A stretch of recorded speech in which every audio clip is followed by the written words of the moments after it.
வணக்கம். இன்னைக்கு ரவை வடை எப்படி செய்யறதுன்னு பார்க்கலாம் வாங்க.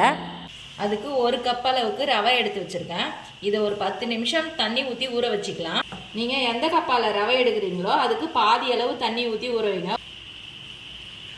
இது ஒரு 10 நிமிஷம் நல்லா ஊறட்டும். இப்போ 10 நிமிஷம் நல்லா ரவை ஊறிடுது. இதுக்கு தேவையான பொருள்லாம் பார்த்துடலாம். மைதா மாவு 3 டீஸ்பூன் அளவுக்கு, 2 பெரிய வெங்காயம் பொடியாக கட் பண்ணது, ஒரு துண்டு இஞ்சியை பொடியாக கட் பண்ணி வச்சிருக்கேன், 3 பச்சை மிளகாய் பொடியாக கட் பண்ணது, ஒரு கைப்பிடி அளவுக்கு கருவேப்பிலை பொடியாக கட் பண்ணது, அரை டீஸ்பூன் அளவுக்கு சீரகம், 1/4 டீஸ்பூன் அளவுக்கு ஆப்பசோடா மாவு, தேவையான அளவுக்கு சால்ட் சேர்த்துக்கலாம்.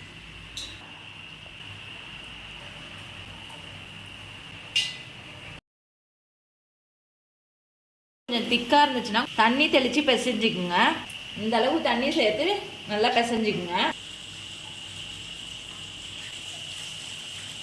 இப்போ இந்த அளவுக்கு கலர் மாறின பிறகு எடுத்துடலாம்.